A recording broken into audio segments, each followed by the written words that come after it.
Olha só, queridos irmãos, hoje nós estamos aqui para celebrarmos o culto de ceia do Senhor, que é sempre um momento especial, solene, e eu quero convidar você para você abrir a sua Bíblia na primeira carta de Paulo aos Coríntios, no capítulo 11. Nós vamos ler, texto bem conhecido, do verso 23 até o verso 34, do verso 23 ao verso 34. O apóstolo Paulo corrigindo problemas lá da celebração do culto da igreja de Corinto. A igreja de Corinto estava com o culto dela muito bagunçado, né? Muito bagunçado. E aí o apóstolo Paulo está corrigindo também o momento da celebração da ceia para aquela igreja. E aí ele diz assim, para a igreja de Corinto e para nós também: porque eu recebi do Senhor o que também lhes entreguei. Ele recebeu de quem, irmãos? Do Senhor.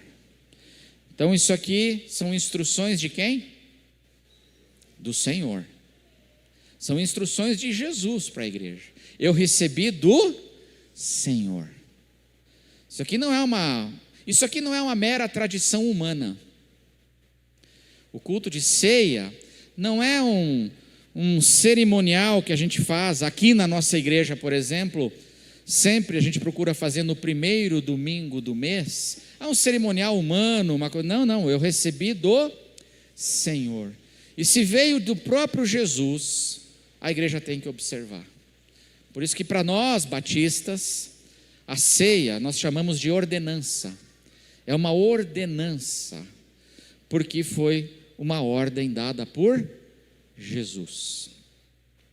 Porque eu recebi do Senhor o que também lhes entreguei, que o Senhor Jesus, na noite em que foi traído, pegou um pão e, tendo dado graças, o partiu e disse: isto é o meu corpo que é dado por vocês, façam isto em memória de mim. Do mesmo modo, depois da ceia, pegou também o cálice, dizendo: este cálice é a nova aliança no meu sangue, façam isso todas as vezes que o beberem, em memória de mim. Verso 26, porque todas as vezes que comerem este pão e beberem o cálice, vocês anunciam a morte do Senhor, até que Ele venha. Por isso, aquele que comer o pão ou beber o cálice do Senhor indignamente será réu do corpo e do sangue do Senhor. Que cada um examine a si mesmo, e assim coma do pão e beba do cálice. Pois quem come e bebe sem discernir o corpo, come e bebe juízo para si. É por isso que há entre vocês muitos fracos e doentes, e não poucos que dormem. Porque se julgássemos a nós mesmos, não seríamos julgados. Mas quando julgados, somos disciplinados pelo Senhor, para não sermos condenados com o mundo. Assim, meus irmãos, quando vocês se reúnem para comer, esperem uns pelos outros. Se alguém tem fome, que coma em casa, a fim de que vocês não se reúnam para juízo. Quanto às demais coisas, eu as ordenarei quando for aí. Amém, meus irmãos? Essa é a leitura da palavra. Nós estamos aqui no culto, que é sempre um momento solene da ceia do Senhor. Para nós, batistas, a ceia do Senhor não é um sacramento. Para muitos cristãos ou grupos cristãos, a ceia é um dos sacramentos. O que é sacramento? Sacramento é um meio de graça. Sacramento é um meio de... É quando um ritual e um elemento carrega uma bênção especial E você participar, você comer do pão, beber do cálice, participar do cerimonial, isso em si carrega um poder, carrega uma bênção. Então é um sacramento. Para nós batistas, a ceia não é um sacramento, nós chamamos de ordenança, porque para nós a importância da ceia não está tanto no elemento, não está em comer do pão e beber do cálice. Para nós a importância da ceia está no significado dela. O que ela significa? O que significa esse pão? O que significa esse cálice? E mais do que comer o pão e beber o cálice, eu tenho que me apropriar, eu tenho que ingerir, eu tenho que comer o significado disso, porque quando eu creio e descanso nesse significado, é aí que está a bênção. Quando eu, mais uma vez, a gente está começando um mês agora, e eu me aproprio dos significados, daquilo que está representado aqui. Por isso que para nós batistas chamamos de ordenança, não é um sacramento, e é um momento solene, é um culto especial. E nesse culto especial, nessas instruções que o apóstolo Paulo passa para a igreja de Corinto, e que ele recebeu isso do próprio Jesus, porque eu recebi do Senhor. Isso aqui não foi uma instituição de Paulo, ou não é uma mera tradição humana, é um costume da igreja, não, isso aqui é uma ordenança de Jesus.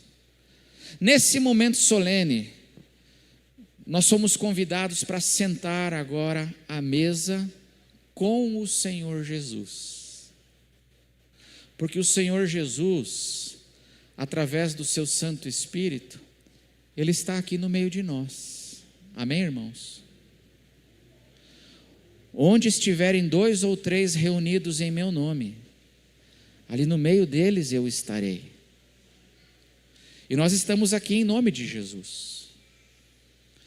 E na ceia nós somos convidados pelo Senhor Jesus aqui agora a nos assentarmos à sua mesa, e aí Jesus nos convida aqui, através dessas instruções, nós nos assentarmos, e na ceia nós olhamos para 5 direções. Jesus quer que a gente preste atenção em 5 coisas, que nós olhemos, agora assentados, a gente desacelere o coração, a gente se acalme, a gente se assente à mesa com o Senhor, a igreja, os seus filhos, o seu corpo, e olhe para 5 direções, e olhando para essas 5 direções, a gente lembre, ou nós relembremos 5 significados essenciais dessa ceia, que a gente possa comer esses significados hoje, amém?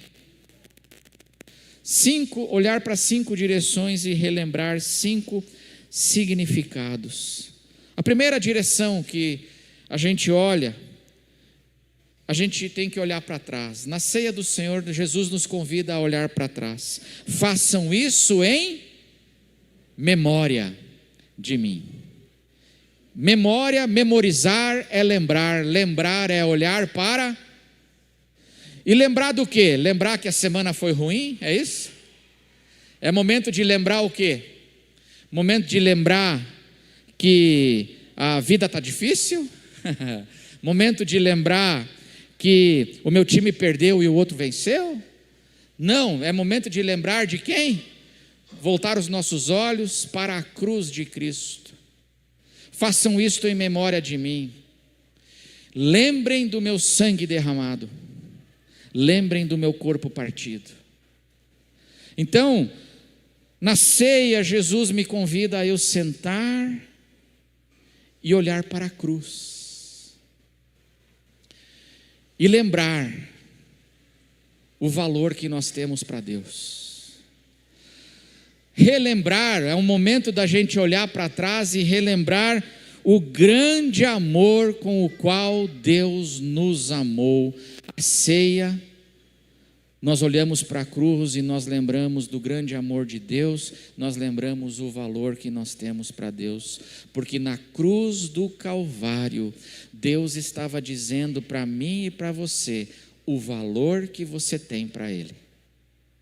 Ele nos amou de tal maneira que deu o seu único Filho, para que todo aquele que nele crê não pereça, mas tenha a vida eterna. Então, primeiro olhar nosso é olhar para trás, é olhar para a cruz e lembrar o grande amor de Deus por nós.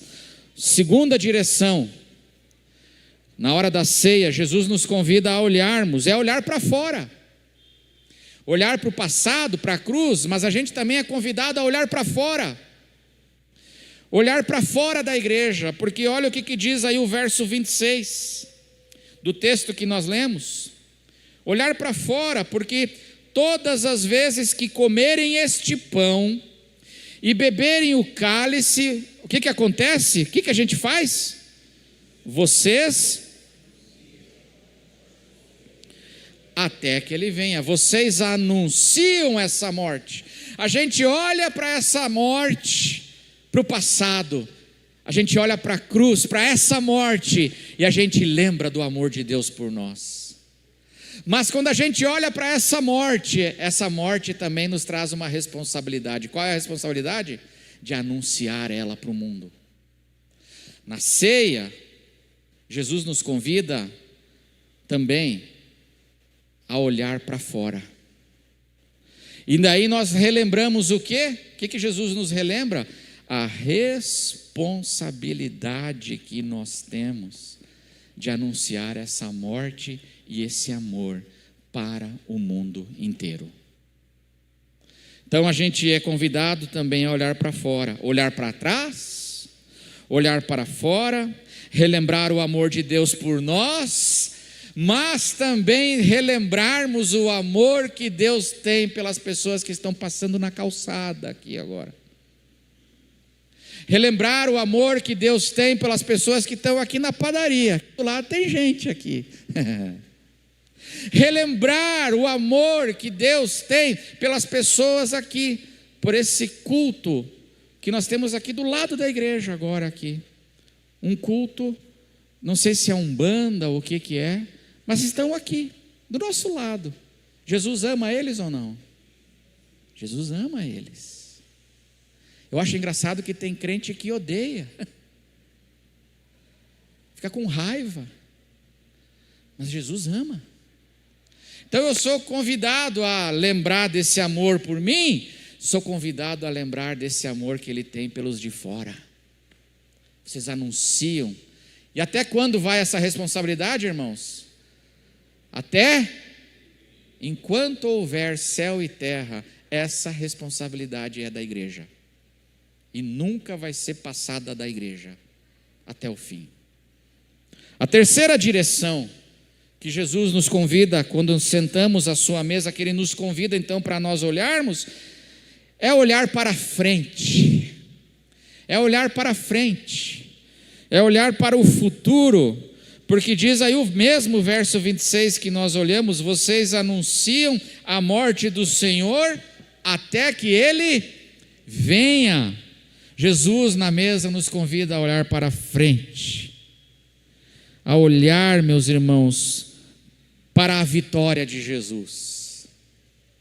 Olhar para frente, porque a gente olha todo dia para frente. Todo dia a gente olha para frente e muitas vezes quando a gente olha para frente a gente é tomado de ansiedade, não é verdade? Você tem olhado para frente, meu irmão, e quando você olha para frente você morre de medo ou não? A gente às vezes fica morrendo de medo. A gente olha para frente e a gente olha para frente sem esperança. Mas Jesus na mesa me convida a olhar para trás, me convida a olhar para fora, Ele me convida a olhar para frente e eu descansar na vitória dele, porque ele venceu a morte.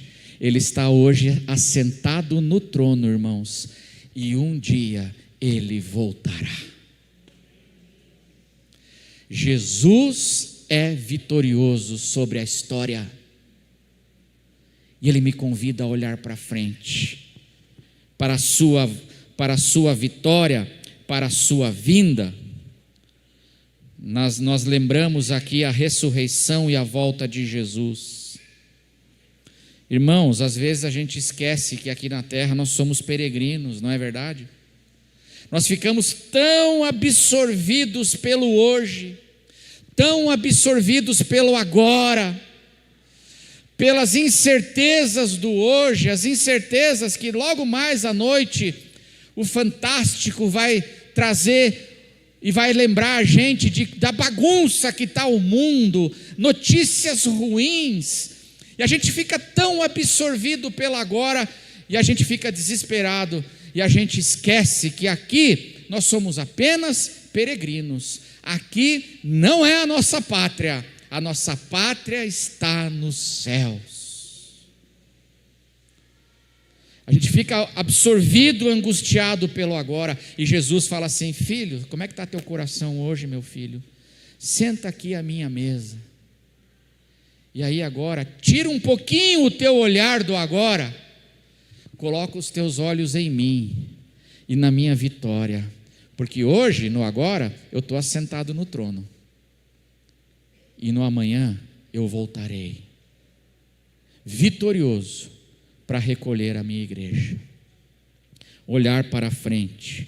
Nós também somos convidados, em quarto lugar, a olhar para dentro. Na ceia, Jesus me convida agora também a eu olhar para dentro. Verso 28, olha o que diz o texto. Olha o que diz o texto aí, verso 28. Vamos ler juntos? Vamos ler juntos? Que cada um examine si mesmo, e assim coma do pão e beba do cálice. Quem tem que fazer isso? Alguns. Quem? Todos. Cada um. Examine-se, pois, o homem a si mesmo, e coma do pão e beba do cálice. Jesus, na ceia, me convida a eu olhar para dentro. E aí ele fala assim: e aí, como é que está o teu coração hoje? Como é que está teu ser hoje, meu filho? Se examine, olhe para dentro. Como eu sempre digo aqui, a gente gosta muito de examinar os outros. Eu sempre digo isso, né? A gente adora examinar os outros. Mas Jesus fala assim: para de olhar um pouquinho para os outros, e agora examine-se a si mesmo. Como é que está teu coração? Você está com medo? Você está angustiado? Você está culpado? Você está preso em hábitos ruins, hábitos destrutivos, hábitos pecaminosos que você não consegue se libertar? Como é que está teu coração? E aí o Senhor Jesus fala: examine-se, se arrependa, entregue isso para mim, e coma do pão, e beba do cálice. Olhar para dentro, olhar para dentro, e quando a gente olha para dentro, aqui Jesus nos convida a lembrar, nós lembrarmos da nossa pecaminosidade, nós lembrarmos da necessidade que nós temos hoje da misericórdia de Deus. Quando eu olho para dentro, irmão, se eu olhar para dentro, se eu for sincero, quando eu olhar para dentro, eu vou dizer assim: eu não sou digno de comer essa ceia hoje. Se eu for sincero, a única alternativa que vai sobrar é: pastor, eu não sou digno de comer desse pão e beber desse cálice. Portanto, quando a gente se examina, se arrepende e come. Porque quando a gente se examina, a gente lembra da nossa necessidade de misericórdia e da necessidade que eu tenho de santificação, a necessidade de transformação. E eu falo assim: Senhor, eu preciso da tua ajuda. Eu preciso, Senhor, de cura. Eu preciso, Senhor, de transformação. Tem misericórdia de mim. E aí eu como do pão e bebo do cálice. E a quinta e última direção que Jesus nos convida para nós olharmos aqui e lembrarmos na ceia, é olhar para o lado, é olhar para o nosso lado. E quem é que está do teu lado aí? Você olha para o lado, quem é que está aí? É o teu irmão. Olharmos para o passado, olharmos para fora, olharmos para o futuro, olharmos para dentro de nós e olhar para o meu lado, para o meu irmão e estender a minha mão de apoio e socorro e bênção para quem está do meu lado hoje. Eu não como a ceia sozinho. A ceia do Senhor não é algo que a gente celebre sozinho.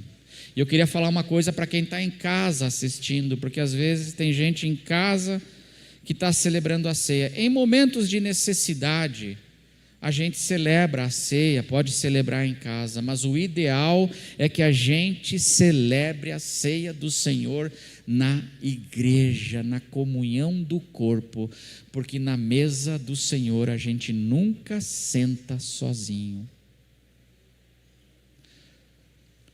Por quê? Porque Jesus diz aqui,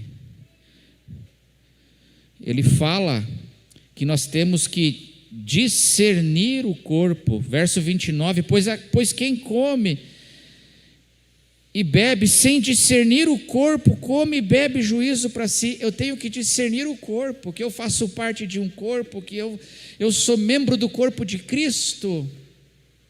E do meu lado, o que a pessoa que está do meu lado está passando? Esse era o problema da igreja de Corinto. Eles celebravam a ceia que eles chamavam de festa do ágape, festa do amor. E aí o apóstolo Paulo diz assim: mas vocês celebram essa festa, vocês trazem os pratos de comida de vocês, e aí o pessoal que traz comida, come a comida, mas tem gente que não tem o que comer, e vocês ignoram eles. Vocês estão ignorando a necessidade do teu irmão que está do teu lado. Isso é comer indignamente. É quando eu não discerno que eu faço parte de uma igreja e que eu não olho só para mim, para me examinar e me arrepender, mas que o Jesus me convida também a olhar para os meus irmãos. Os meus irmãos. E dizer: estamos juntos. Meus irmãos, aqui tem gente cabeluda, tem gente careca, tem gente de tudo que é mais gordinho, mais magrinho. Somos todos parte do mesmo corpo. E às vezes o meu irmão está passando por coisas que eu nem imagino. E Jesus fala assim: olha, o amor que eu dei para você, faz uma coisa por mim. Transmite esse meu amor para a pessoa que está do teu lado. Abençoe. Igreja, abençoemos uns aos outros. É que o apóstolo Paulo fala aqui, verso 33, ele diz assim: assim, meus irmãos, quando vocês se reúnem para comer, esperem uns pelos outros e distribui tua comida com quem não tem. Seja amoroso, olhar para o lado e lembrar que eu faço parte do corpo de Cristo. Amém, irmãos? Então Jesus nos convida para nós sentarmos hoje aqui e enquanto nós estamos sentados à mesa do Senhor, olhar para trás, olhar para fora, olhar para o futuro, olhar para dentro da gente mesmo e olhar para o meu lado e dizer: meu querido irmão, estamos juntos, somos um corpo, vamos nos apoiar. Sentados mesmo, vamos orar? Fecha os teus olhos, continue presença do Senhor. Estamos à mesa do Senhor. Que o Espírito Santo ministre no teu coração nessa manhã. Nosso Deus e nosso Pai, obrigado, Senhor, pela cruz. Obrigado, Senhor, porque o Senhor nos chama para anunciarmos esse amor para fora. Obrigado, Senhor, porque nós já somos mais do que vencedores em Cristo. Quando olhamos para frente, podemos ter certeza da vitória. Obrigado, Senhor, porque quando nós nos examinamos e olhamos para dentro de nós mesmos, obrigado porque nós encontramos a Tua misericórdia para as nossas falhas e limitações e o poder do Espírito Santo para nos libertarmos. Obrigado. Obrigado, Senhor, louvado seja o Teu nome. E obrigado porque quando a gente olha para o lado, nós encontramos a Tua igreja, encontramos o Teu povo de amor, que apoia, que abençoa, que possamos ser esse corpo que se animam, se fortalecem, se abençoam mutuamente, se encorajam. Obrigado, Senhor, que possamos ser assim, para a glória do Senhor e para a nossa alegria. E que a graça do Senhor Jesus, que o amor de Deus o Pai e que a comunhão do Espírito Santo esteja sobre cada um de vós, desde agora e para sempre, em nome de Jesus.